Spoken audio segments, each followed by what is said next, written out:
Catherine Parr, I just wanted a big fanfare opening, and it's just a very simple load of chords, really.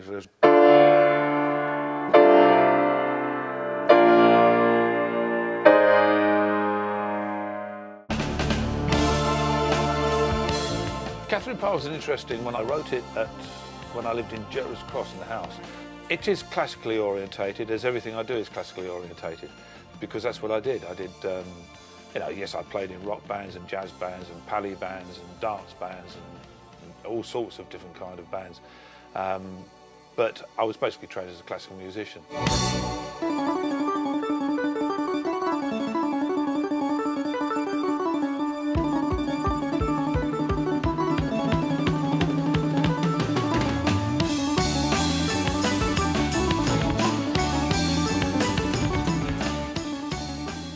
And then basically it was the older thing of just having a riff, which was a...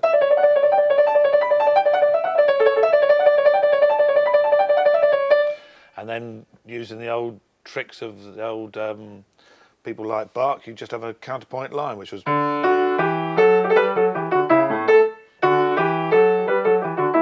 So you get...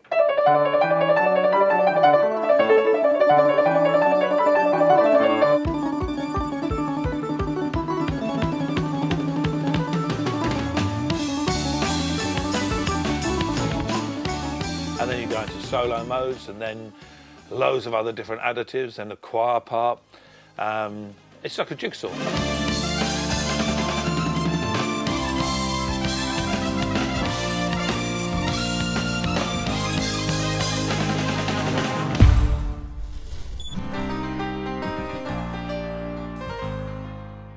The interesting thing about Anne Boleyn is that there wasn't really a melody for quite a long time. There was a sort of almost like a I suppose a cafe jazz intro. Which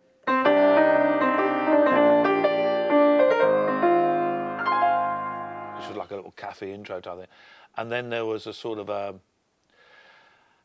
an Eastern European bit. I mean, basically I'm very heavily influenced by Eastern European composers, people like Prokofiev or whatever, who would do completely bizarre things and which will make you scratch your head. And just as you're about to go, I've had enough of this, it suddenly turns into a real nice major chord, a real perfect chord. So it's like the flower opening. You think, this is horrible, and then you go, oh, that's nice.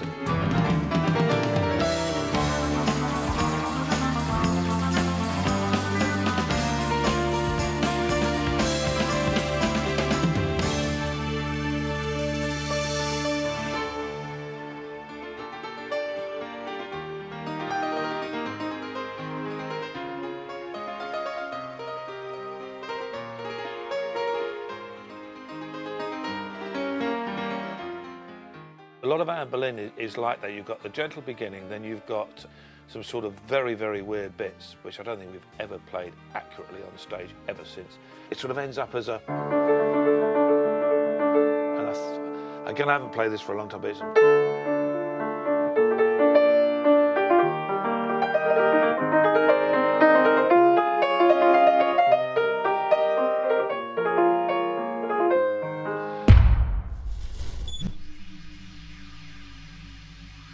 It's 21 years since ITV recorded that version.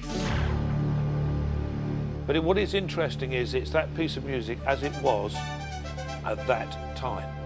And I think that's very important because that's where it had reached from 1974 in 1990.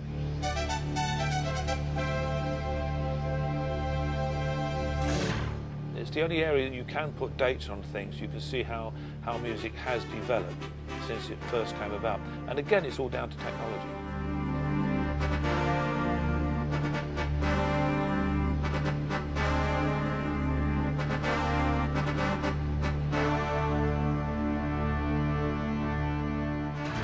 Journey to Central is a combination of themes of lines added over the top of each other. There's just a main start, which is a...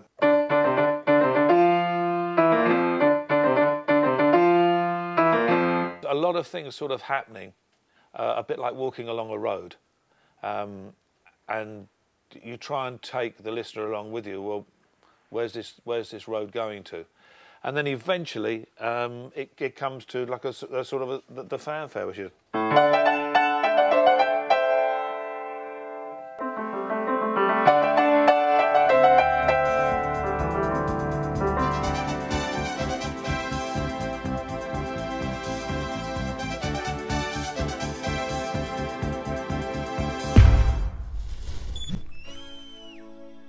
It's a very interesting thing about Merlin Magician because it's never been seen before, because it was an additional track we did and it was never broadcast, but it was simply because they had a time limit of what they could actually broadcast.